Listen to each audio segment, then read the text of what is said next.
Panthéon. Jordan Bardella, bonsoir. Bonsoir Monsieur Lebray, bonsoir aux Françaises et aux Français qui nous regardent. Vous êtes l'invité exceptionnel de 100% politique pendant au moins 30 minutes. Votre parole est attendue suite à l'annonce du Premier ministre hier, qui a annoncé lui-même qu'il y aurait un nouveau Premier ministre dans 48 heures, donc normalement demain soir. Donc pas de dissolution pour le moment. Pour m'accompagner ce soir, Jules Torres du service politique du JDD. Bonsoir. Et Yohann Usaï du service politique de CNews. Bonsoir messieurs.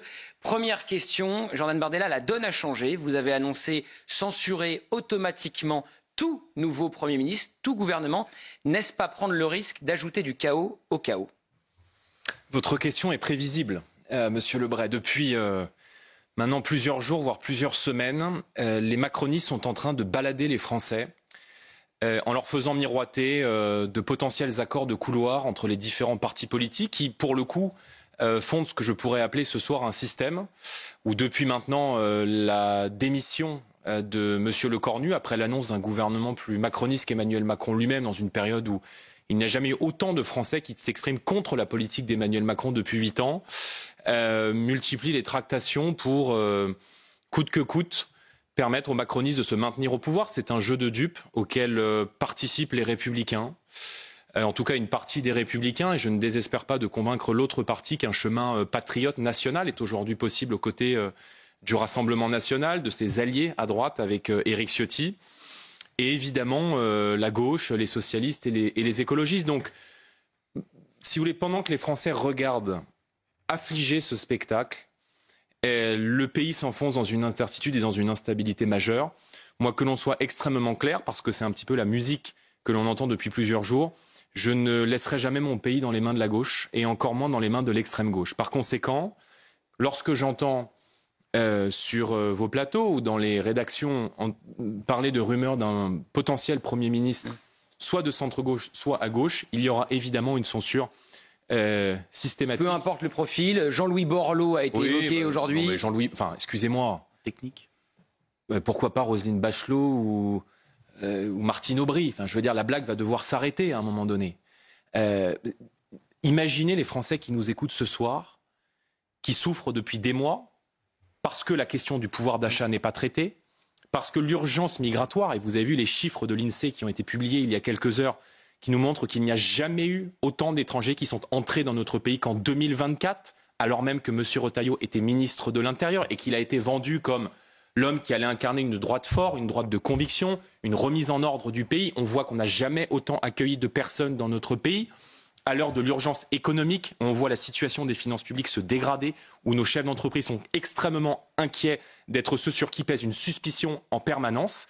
Et bien de l'autre côté, on a des gens qui pratiquent de la politique politicienne, qui souhaitent se maintenir au pouvoir. Et moi, je viens dire aux Français que le projet que nous portons avec Marine Le Pen et Éric Ciotti, c'est précisément celui de donner une majorité à la France. Une majorité pour retrouver de la stabilité, pour retrouver un cap clair et de la lisibilité, et surtout une majorité pour mettre en œuvre un projet de redressement national et des idées que nous portons, que je porte avec Marine et qui, je le crois, sont majoritaires aujourd'hui dans le pays. Alors, dans 3 semaines, vous allez publier votre 2e livre aux éditions Fayard, Ce que veulent les Français.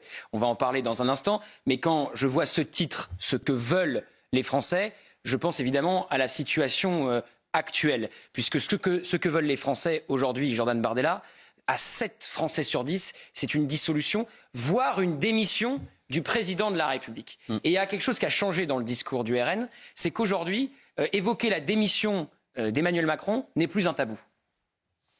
Nous n'avons jamais eu de tabou. Moi, une partie de ma doctrine est gaulliste. Et par conséquent, le général de Gaulle, lorsqu'on se souvient de la responsabilité qui a été la sienne à la fin des années 60, lorsqu'il a, après un référendum perdu, choisi de se retirer face à un désaveu populaire, il a pris ses responsabilités et il a préféré l'intérêt du pays avant l'intérêt personnel. Quel est aujourd'hui l'intérêt du pays et l'intérêt des Français? Est-ce que c'est de regarder la situation politique se dégrader? Est-ce que l'intérêt du pays aujourd'hui, c'est de poursuivre dans l'impasse institutionnelle et dans le blocage démocratique, ou c'est de revenir devant les Français, de permettre aux Français de se choisir une majorité, encore une fois, quelle qu'elle soit? Moi, je me bats pour une majorité patriote, pour une majorité nationale, qui tende la main aux patriotes de droite et aux patriotes de gauche. Monsieur Mélenchon, lui, propose une autre majorité qui est basée sur le wokisme, l'immigrationnisme, le marteau fiscal sur nos chefs d'entreprise, sur les classes populaires et plus généralement sur la France du travail. Mais les Français doivent pouvoir se choisir une majorité. Or, les macronistes souhaitent évidemment conserver le pouvoir le plus longtemps possible alors qu'ils ont été défaits. Et pardon, mais vous mentionnez le livre que je sors dans quelques jours aux éditions Fayard. J'ai passé 1 an à traverser le pays. Pendant 1 an, je me suis rendu sans journaliste, sans caméra de télévision, sans entourage politique, sans élus, tout seul dans l'intimité avec des Français qui ont accepté de me recevoir et qui se sont confiés. J'ai voulu écouter ce que disaient les Français aujourd'hui. Et croyez-moi, les sentiments que les gens ont aujourd'hui au fond du cœur, les ressentis qu'ils ont à l'égard de la classe politique et surtout les idées majoritaires qui sont celles aujourd'hui dans cette France du travail, humble, silencieuse, dans ces Français qui ne cassent pas, dans ces Français qui ne peuvent pas aller manifester parce que aller manifester, c'est sacrifier un jour de travail, qui ne supportent plus de voir leur identité méprisée, malmenée, remplacée. Eh bien, ces gens-là ont le sentiment que les idées majoritaires dans cette France silencieuse ne sont plus les idées dominantes aujourd'hui dans la classe politique. Et moi, j'ai humblement l'envie de dire qu'on peut faire différemment, on peut changer le quotidien des Français, on peut remettre de l'ordre dans le pays en arrêtant le laxisme de la justice, on peut soulager les classes populaires et les classes moyennes de la pression fiscale qui pèse aujourd'hui sur ceux qui travaillent et sur nos entreprises. On peut défendre notre identité, défendre cette fierté française. Donc il y a un autre chemin qui est possible, mais encore faut-il effectivement que les gens qui sont aujourd'hui au pouvoir, et j'implore le président de la République d'entendre aujourd'hui ces souffrances et cette colère dans le pays, d'arrêter de penser à son intérêt personnel ou à celui de son camp, et par conséquent de dissoudre l'Assemblée nationale, ou évidemment, il devait y avoir une situation de blocage, évidemment, de partir, parce que, je vais vous dire, ça créerait pas un dangereux précédent ? Ça créerait pas un dangereux précédent parce que c'était un autre contexte pour le général de Gaulle après un référendum. Est-ce que si demain, vous par exemple, vous accédez à la présidence de la République, il n'y aurait pas une pression au premier mouvement social, à la première grande manifestation contre le président de la République et on ne dirait pas, il doit lui aussi partir ? La crise, elle est d'abord parlementaire. Alors il faut dissoudre l'Assemblée nationale. Mais regardez la situation dans laquelle on est aujourd'hui. Si le président refuse de revenir devant les Français, s'il refuse de redonner la parole aux Français pour leur permettre de se choisir non seulement une stabilité, mais aussi de se choisir un destin, alors de facto, sa responsabilité sera engagée. Moi, je ne suis pas de gauche, je ne suis pas un élu de la France insoumise, et je ne considère pas que l'avenir de la France soit dans le désordre, dans le chaos et dans les tensions sociales. Je pense que la France a besoin d'apaisement, qu'elle a besoin de rassemblement, et qu'elle surtout, elle a besoin aujourd'hui de stabilité, à la fois sur le plan économique, sur le plan social, mais évidemment aussi sur le climat qui règne dans la démocratie française. Une question de Yohann Usaï. Oui, on sait que vous demandez la dissolution de l'Assemblée nationale. Si vous aviez une majorité, vous iriez à Matignon. On sait que vous avez envie d'être Premier ministre. Vous venez de nous décrire, là, vous dites « j'ai fait un tour de France pendant 1 an, sans caméra ». Vous sortez votre 2e ouvrage. Tout ça ressemble quand même un peu à une pré-campagne présidentielle. Est-ce que, comme vous avez envie d'être Premier ministre, vous diriez aussi que vous avez envie d'être Président de la République ? Non, mais je n'ai pas envie d'ajouter des titres à ma carte de visite. Si je me suis présenté lors des élections législatives pour être Premier ministre, c'est parce que j'avais, au fond de mon cœur et au fond de mon âme, la volonté de changer le quotidien des Français. Quand on fait de la politique, ça veut très certainement dire qu'on ne peut pas être heureux tout seul. Et vous voyez, moi, je suis incapable de rentrer chez moi le soir, de fermer la porte, de savoir que mes compatriotes sont en train de souffrir autour de moi, de voir mon pays se déconstruire et se détruire chaque jour un peu plus, se fragmenter sous le poids de l'immigration massive, sous le poids du communautarisme, sous le poids de cet hyper-fiscalisme contre tous ceux qui essayent de travailler, d'entreprendre, d'investir, de réussir en France et de faire comme si de rien n'était. Donc, je souhaite être Premier ministre de mon pays. Je serai évidemment candidat au poste de Premier ministre si demain il y a des élections législatives. Et encore une fois, c'est pas être Premier ministre pour être Premier ministre. Être président de la République, ça vous fait envie ou pas ? Nicolas Sarkozy avait envie d'être président de la République. Jacques Chirac a toujours eu envie d'être président de la République. Mais le problème, François Hollande a toujours eu envie d'être président de la République. Vous ne diriez pas ça ? Non, mais le problème aujourd'hui, c'est que tout le monde a envie d'être président de la République. Vous voyez, c'est devenu un peu l'école des fans, où le moindre type qui est engagé dans la vie politique française, il se dit qu'il peut être candidat à l'élection présidentielle. Moi, je sais d'où je viens, je sais où je suis aujourd'hui, je suis extrêmement modeste, et ma candidate à l'élection présidentielle, elle s'appelle Marine Le Pen. C'est pour ça que je la soutiens, c'est pour ça que nous menons ce combat ensemble, main dans la main, et croyez-moi, si les Français demain nous accordent leur confiance, nous allons tout mettre en œuvre pour rétablir la sécurité dans le pays, pour remettre le pays sur le chemin de la croissance et de la prospérité, et évidemment pour apaiser les tensions, parce que la France a besoin d'apaisement, d'unité, de rassemblement, de cohésion. On vient d'entendre à nouveau votre loyauté envers Marine Le Pen. Quel regard vous portez envers les anciens premiers ministres d'Emmanuel Macron qui sont complètement déloyaux envers lui, Édouard Philippe et Gabriel Attal, et même Elisabeth Borne avec la réforme des retraites? Alors, je suis ravi que vous me posiez la question, parce que j'ai beau passer mes journées à critiquer le président de la République, j'ai beau passer mes nuits hantées par la politique qu'il conduit contre l'intérêt de mon pays, contre l'intérêt de la France, et je suis peut-être aujourd'hui dans le pays parmi ceux qui combattent le plus la politique qu'il conduit. Mais dans ce moment où le président de la République, je pense qu'on peut se le dire, a un genou à terre, voir l'intégralité de ceux qu'il a fait roi depuis 8 ans, lui tourner le dos au moment où il a un genou à terre, je trouve que ça n'honore ni Édouard Philippe, ni Gabriel Attal. Ça rappelle que la politique est un combat, que s'entourer de gens fidèles et loyaux est une tâche difficile.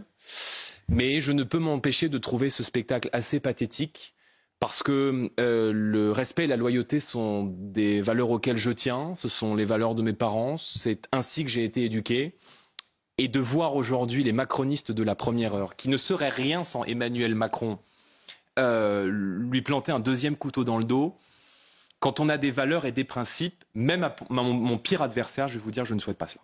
On va parler de la main tendue aux Républicains. Mais vous voyez, pardon, monsieur Bray, je vous en prie. Ça dit beaucoup de la façon dont ces gens-là pourraient demain se comporter à l'égard des Français. Parce que quand on est capable de planter un couteau dans le dos à celui qui vous a fait roi, dans une période où lui-même a un genou à terre, que vous l'avez accompagné dans la politique délétère qui suscite aujourd'hui le rejet des Français depuis le premier jour, eh bien écoutez, moi je ne leur confierai ni mon paie ni mon portefeuille. Éric Dupond-Moretti a dit « les rats quittent le navire ». Oui, mais ça c'est le règlement de compte, si vous voulez, entre les macronistes pour se rejeter l'accusation. Mais on dit souvent en politique que les victoires sont collectives et que les défaites sont bien souvent individuelles.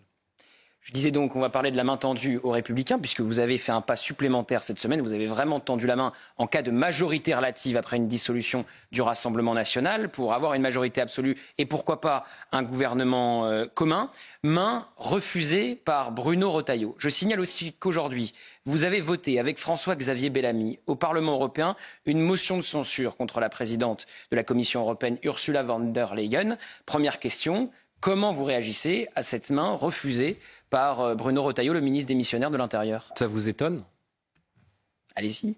Depuis plusieurs années, nous voyons émerger au sein de la famille politique de la droite 2 courants. Un courant qui est apparu depuis 2017 comme la béquille d'Emmanuel Macron. On dit depuis 2017, les macronistes gouvernent. Non, depuis 2017... les gouvernements sont systématiquement des gouvernements Macron-LR. Les Républicains ont fourni à Emmanuel Macron ses ministres les plus emblématiques. Ils ont fourni à Emmanuel Macron différents premiers ministres. On pourrait citer Édouard Philippe, on pourrait citer Jean Castex, qui a été un collaborateur ministériel, me semble-t-il, de la droite sous la présidence Sarkozy. Et on voit il était même à l'Élysée. Et on voit, vous avez raison, et on voit depuis l'été dernier, M. Retailleau se fondre dans le macronisme, au point même que dans son propre parti, ses détracteurs internes comme M. Wauquiez ont dénoncé cette droite qui se dilue dans le macronisme. Je ne suis pas certain que M. Wauquiez soit pas plus dilué dans le macronisme. C'est lui aujourd'hui qui a fait sauter le gouvernement, Bruno Retailleau. Il a rompu avec le macronisme. Non. M. Retailleau, il n'a pas rompu avec le macronisme.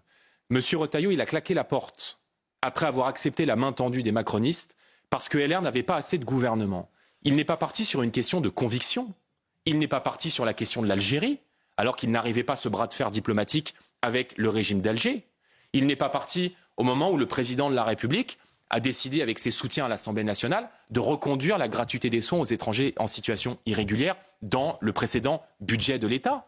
Il n'est pas parti lorsque M. Barnier, soi-disant de droite, a proposé dans son budget l'an dernier d'augmenter de 40 milliards d'euros les prélèvements obligatoires et d'alourdir la fiscalité sur nos chefs d'entreprise. M. Retailleau, il a fait le choix de claquer la porte à partir du moment où il considérait que de façon politicienne, il n'avait pas suffisamment de sièges dans son gouvernement. Donc tout cela est un jeu de dupes. Moi, j'ai pris mes responsabilités parce que je considère que pour gagner, il faut rassembler. Pour gagner, il faut l'alliance, la coalition, l'union la plus large possible. Y a-t-il des patriotes à droite avec qui nous avons vocation à travailler? Oui, 1000 fois oui. Lesquels? Mais c'est à eux de le dire. Mais vous pensez à quel nom? Mais je vais vous donner un exemple très clair. Lorsque le président de la République a annoncé une dissolution à la suite de notre victoire aux élections européennes à l'été 2024, immédiatement j'ai dit, dans l'intérêt des Français, dans l'intérêt de mon pays, je fais passer l'intérêt de mon parti après et je tends naturellement la main au président des Républicains, Éric Ciotti, sur la base d'un accord de gouvernement avec des mesures très claires sur la défense de notre identité, la défense du pouvoir d'achat, la lutte contre l'hyperfiscalité, la maîtrise de l'immigration et le redressement de l'école et des services publics. Éric Ciotti a accepté cette main tendue.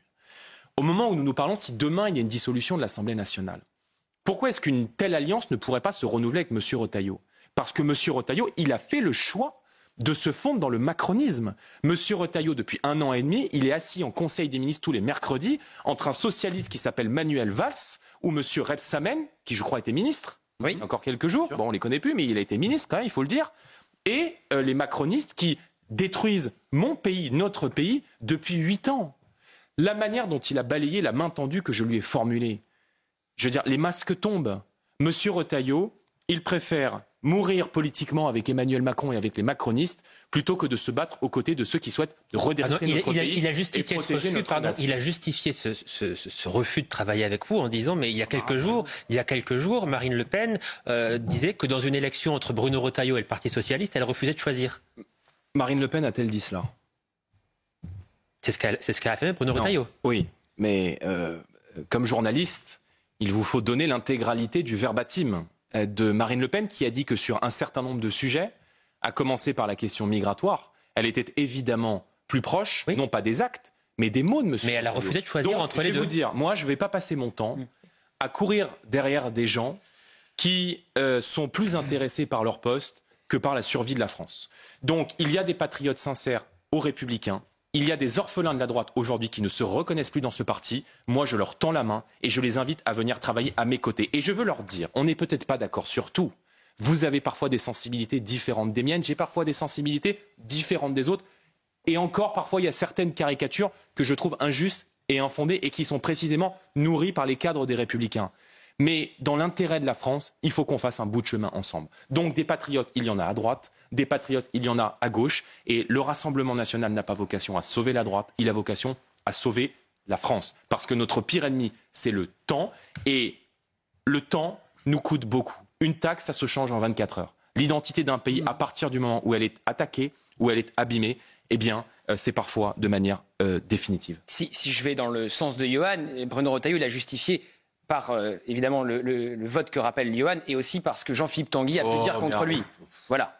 Ici. Non mais si on rappelle ce qu'a dit Bruno Retailleau pour ne pas accorder, ne pas prendre votre main tendue. Donc Monsieur Retailleau, qui est le premier flic de France, qui est censé lutter contre les djihadistes, les émeutiers, les criminels, qui tous les jours défient l'autorité de l'État, crachent sur le drapeau français, pleure dans son mouchoir parce que M. Tanguy a développé un argument politique que le ministre de l'Intérieur ne partage pas. C'était une insulte, pardon. C'était une insulte, c'était pas un argument politique, c'était une insulte. Écoutez, quand on fait de la politique, d'abord il faut avoir le cuir solide et, pardon de vous le dire, mais il ne faut pas être susceptible.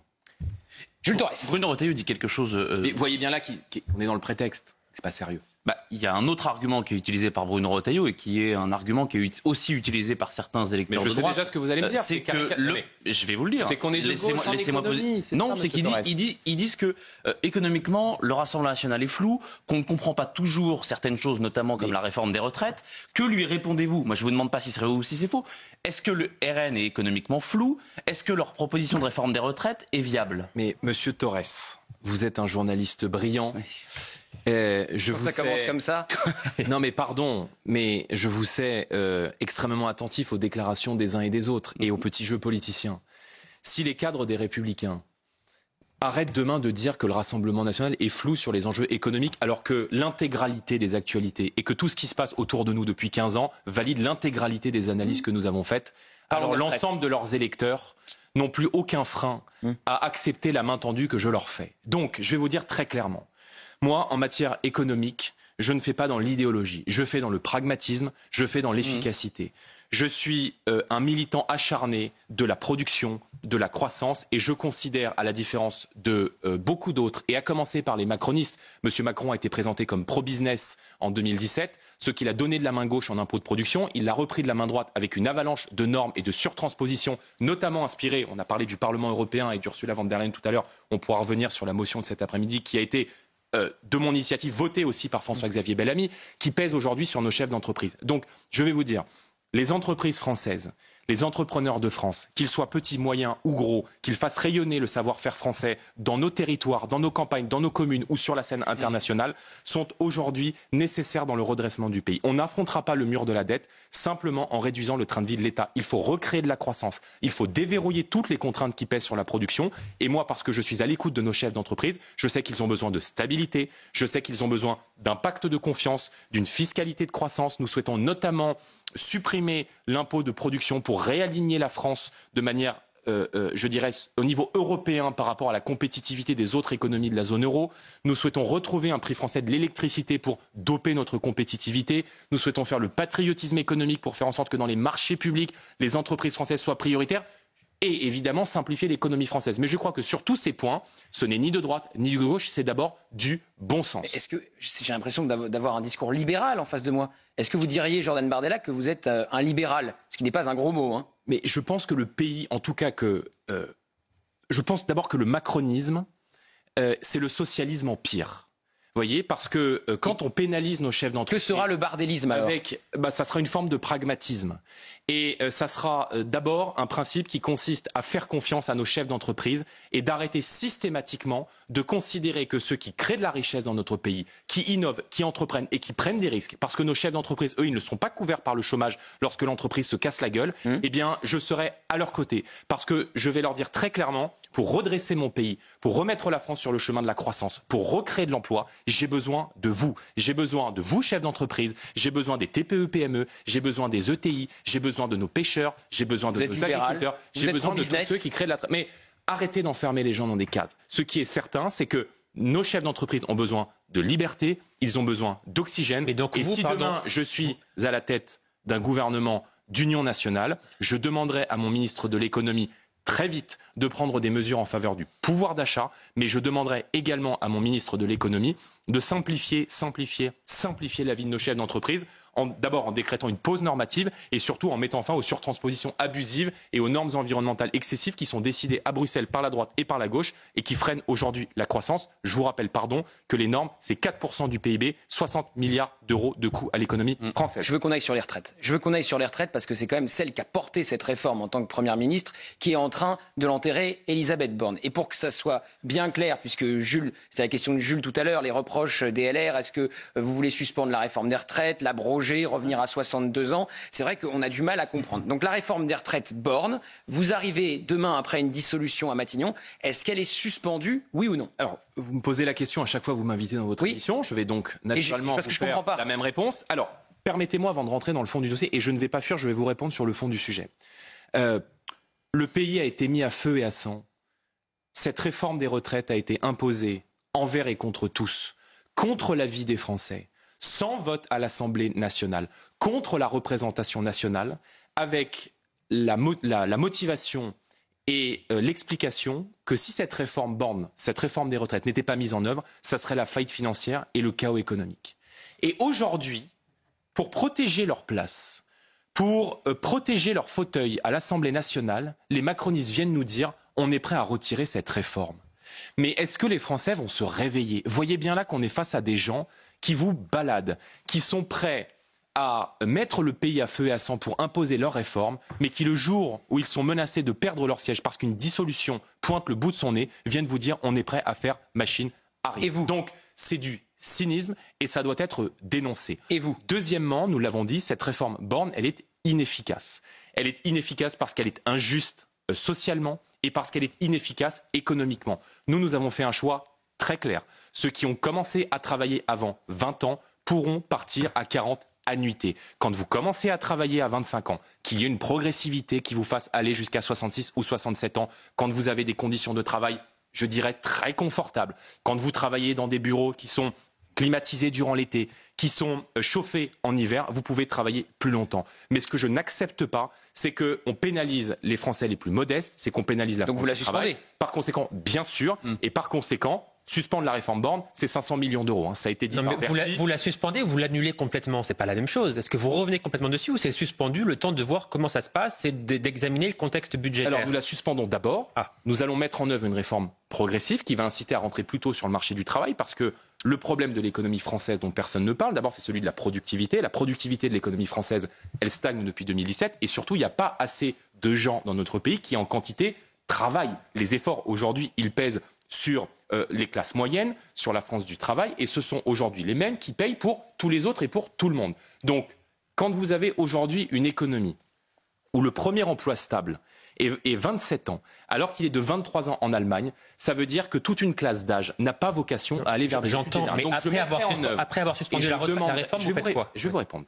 Je demanderai comme Premier ministre à mes services et à mon gouvernement de mettre en œuvre une réforme de l'école, une réforme du collège modulaire pour faire en sorte que les jeunes qui ne sont pas faits pour des études de longue durée dans des filières générales puissent se tourner vers des filières professionnelles revalorisées, comme c'est le cas en Allemagne, comme c'est le cas en Suisse, comme c'est le cas dans beaucoup de pays européens qui conservent une industrie, pour faire en sorte que quand vous êtes fait pour faire des études longues et faire un bac+5 en sociaux, vous puissiez aller à l'université, mais lorsque vous avez une appétence particulière pour les métiers manuels, eh bien, qu'on vous pousse plutôt vers les métiers manuels, c'est-à-dire vers le collège, on appelle ça le collège modulaire, pour évidemment pousser à rentrer plus tôt sur le marché du travail. Donc je suspends la réforme et nous allons faire, vous le savez, un audit dans les comptes de l'État. Ils sont très mauvais les comptes, il n'y a plus d'argent, vous le savez, les comptes sont très très mauvais. Si de l'argent il y en a, monsieur Usaï. Non mais les comptes sont mauvais, vous le savez. Attendez. Pourquoi avoir besoin d'un audit? D'abord, parce que... et c'est aussi l'une des raisons pour lesquelles on était très dur avec monsieur le maire, les macronistes ont menti sur la situation des finances publiques. Donc c'est encore plus grave que ce qu'on dit aujourd'hui. Donc j'ai besoin d'avoir, avant d'agir, une vision extrêmement claire de l'état réel de nos finances publiques, de comprendre pourquoi est-ce qu'en 8 ans, on a fait plus de dettes que dans les 50 années qui ont suivi la fin de la Seconde Guerre mondiale et que nous avons aujourd'hui une trajectoire budgétaire qui fait que la France emprunte plus cher que la Grèce, plus cher que le Portugal, mais et Jordan plus cher Bardella, que l'Italie. Ce que vous nous dites là, c'est qu'on n'a pas les moyens de réformer les retraites, de revenir là-dessus. Si, monsieur Usaï. À la différence des autres, moi je ne ferai jamais d'économie sur la France qui travaille ou sur la France qui a travaillé tant que je n'ai pas fait d'économie dans la mauvaise dépense publique. Parce que depuis 3 semaines, d'aller nous expliquer que c'est à cause de Bernard Arnault ou que c'est à cause des grandes fortunes françaises que la situation de l'économie française est absolument cataclysmique et qu'on est aujourd'hui dans la situation d'un État en faillite, non seulement c'est faux, mais c'est faire fi de la responsabilité que les dirigeants politiques ont aujourd'hui dans la situation des finances publiques. Donc non seulement je vais faire un audit pour dire aux Français, voilà ce qu'on fait avec votre argent, voilà où passe votre argent dans un pays où vous payez toujours plus d'impôts et que vous avez de moins en moins de services publics, en retour en tout cas des services publics de plus en plus inefficaces. Et troisièmement, je vais aller faire des économies dès le premier budget que je ferai voter par le Parlement et par la majorité que j'aurai obtenue dans le cadre des élections législatives, et je vais faire des économies dans la mauvaise dépense publique, sur l'immigration, sur la fraude sociale, sur la fraude fiscale, sur le coût de l'Union européenne et de la contribution que la France verse chaque année à l'Union européenne, sur le train de vie de l'État, sur ces 1900 agences d'État qui sont des opérateurs publics qui alourdissent la bureaucratie d'État. Croyez-moi, de l'argent à récupérer, il y en a beaucoup. Maintenant, je l'ai dit tout à l'heure et j'assume ce positionnement. Pour affronter le mur de la dette et pour affronter la situation cataclysmique des finances publiques, il faut évidemment aller faire la chasse au gaspillage d'argent public, mais il faut surtout relancer la croissance. Parce que si on ne relance pas la croissance et qu'on ne relance pas la production, moi je ne sais pas faire. Et après l'audit, on part à la retraite à quel âge quand vous êtes au pouvoir? La mesure que nous avions défendue lors de la campagne présidentielle de 2022, c'était un départ à la retraite à 42 annuités. Très bien. Et un âge de départ légal à 62 ans. Donc mais on revenait à 62 ans. Voilà. Attendez. 62 ans et 42 annuités. Oui. Donc vous savez qu'en France, il y a non seulement un âge, mais il y a également une durée de cotisation. Donc il y a une progressivité. C'est-à-dire que si vous commencez à travailler avant 20 ans, vous partirez à 60 ans avec vos 40 annuités, mais au-delà, il y a une progressivité qui va jusqu'à 42 annuités. Donc si vous commencez à travailler très tard, c'est-à-dire à 24 ou à 25 ans, eh bien, 42 vous partirez annuités. à 65, 66 ou 67 ans. Mais c'est normal qu'un marin pêcheur que quelqu'un qui fait un métier difficile, qui est extrêmement exposant pour le corps, qui vous abîme la santé, eh bien, que vous puissiez partir à 60, 61 ou 62 ans, et que quand vous êtes dans un bureau toute la journée, que vous êtes, je sais pas, trader, et que vous avez commencé à travailler à 65, à 25, 26 ou 27 ans, que vous puissiez évidemment partir plus tard. Deux questions d'actu, Jordan Bardella, et puis on parle de votre livre, Ce que veulent les Français. Première question d'actu, un accord de paix est trouvé entre le Hamas et Israël grâce à Donald Trump. On attend évidemment la libération des otages. C'est pas encore gagné tant que les otages ne sont pas rentrés en Israël. Est-ce que Trump doit avoir demain le prix Nobel de la paix ?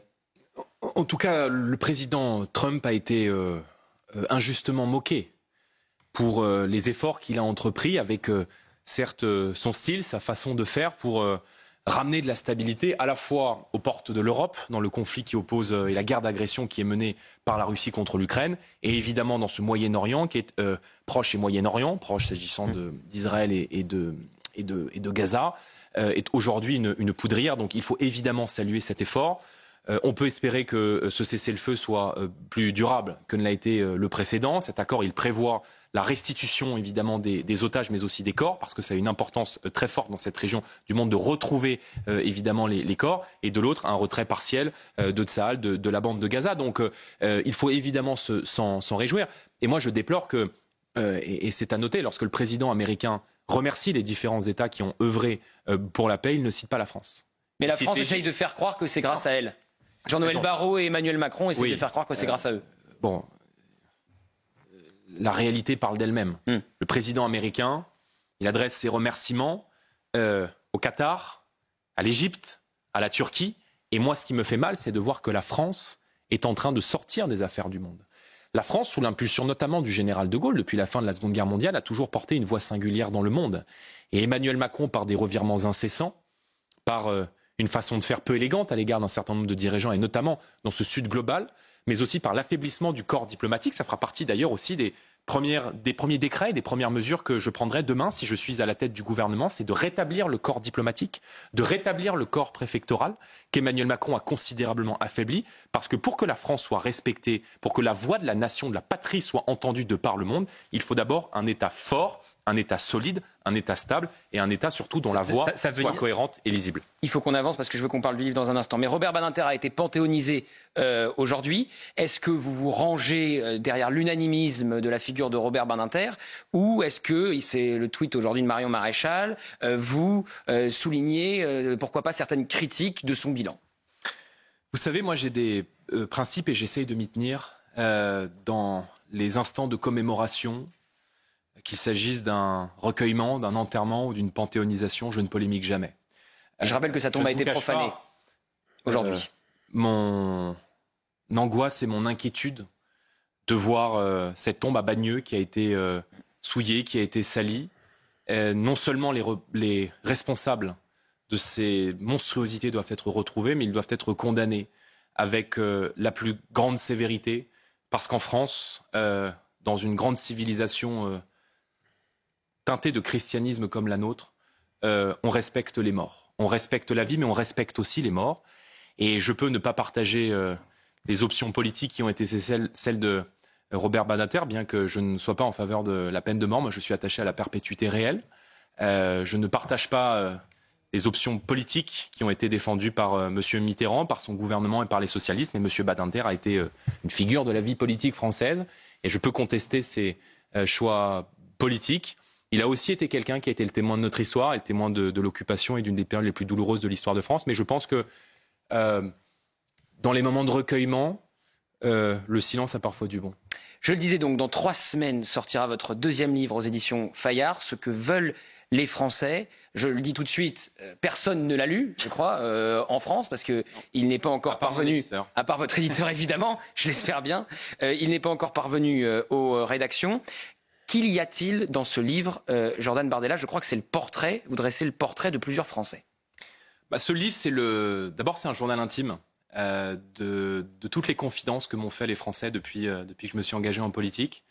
Et j'ai souhaité leur donner la parole. Parce que moi, je ne supporte plus de voir à quel point ce que vivent les Français est déconnecté de la réalité des discours politiques. Et donc, j'ai passé beaucoup de temps auprès d'eux, à les écouter, à les entendre. Et j'ai voulu très modestement, avec ce livre, être leur porte-voix. raconter ces vies françaises.